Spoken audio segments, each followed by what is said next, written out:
Siyaaga wergaan koo hunda hilmaan namaa namni islaama ta'uu nama filatamaa filmaa tarka baaseen shumne ilmi namaa inni namni shume namumaan shaaramaa nama rabbiin shume mootiin arsiifsamaa quraanaan nu filate amantii islaamaa.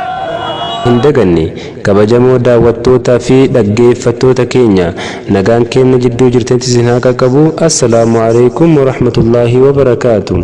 Waa malee dubbii hangas guddoo tana hin kaafne oduu ajaa'ibaa tan simannaa gaafa rasuulli Madiinaa galan fakkaattu tan jilli daawaa Dr. Qamar Huseeniin durfamu Arsii Lixaa Aanaa Siraaroo magaalaa Roobiitti simataman isinitti himuufi. Jilli Ustaaz Qamar Huseeniin durfamu godina Arsii Lixaa Aanaa Siraaroo magaalaa Roobiitti daawaa Nabi Muhammad sallallahu alaihi wasallam koottaa gara islaamummaatti nagaa baatu qixaata rabbii jalaa jechuun warra islaamummaa hin qabne jidduu dhaabbatanii islaamummaa qabsiisaa turan. Daawaa ambiyootaa gaggeessuun namni beekaman Dr. Qamar Huseen yeroo jila isaanii waliin gara Roobiitti dhiyaatan simannaan addaa kan gaafa simannaa rasuulaa nama yaadachiisu isaaniif taasifamee jira. Akkuma beekamu Ustaaz Qamar Huseen nama daawaa yeroo dheeraa gaggeessaa turanii fi kitaabota hedduu maxxansuu fi hiikuudhaan kitaabota dhaloota barsiisan akkaan barbaadamaa kan tahan gumaachaniiru. Kitaabota isaanii keessaa Sheekichaa fi Qeesicha, Paaspoortii Akiraa, Bishaan Zamzamii fi Gaafii Deebii kan kana fakkaatan kitaabota hedduu barreessaniiru.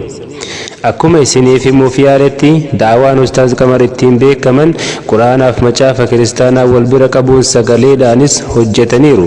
Kaasetta CD fi DVDdhaan akka daawaan islaamummaa galma gahuuf akka ergaan islaamaa manaa fi nama mara dhaqqabu taasisanii jiru. Kaasetta hojjetan keessaa hedduu Oromoo fi amantii, addummaa islaamaa fi Iyesuus dhuguma waaqaa fi kanneen biroos dhaggeeffatamanii jiru. Ustaaz Qamar Huseen nama daawaa Nabi Muhammad sallallahu alaihi wasallam gaggeessuun beekaman daawaa isaanii kanaan namoonni karaa islaamummaatti dhufan kumaatama akka tahan ni beekama. Rabbiin isaan irraa haa jaallatu, umrii isaanii haa dheeressu. Namni gaachana islaamaa ta'uun murtaddii fi kufrii afoo dhaabbachuun islaamataa ol qabuun beekamanidha.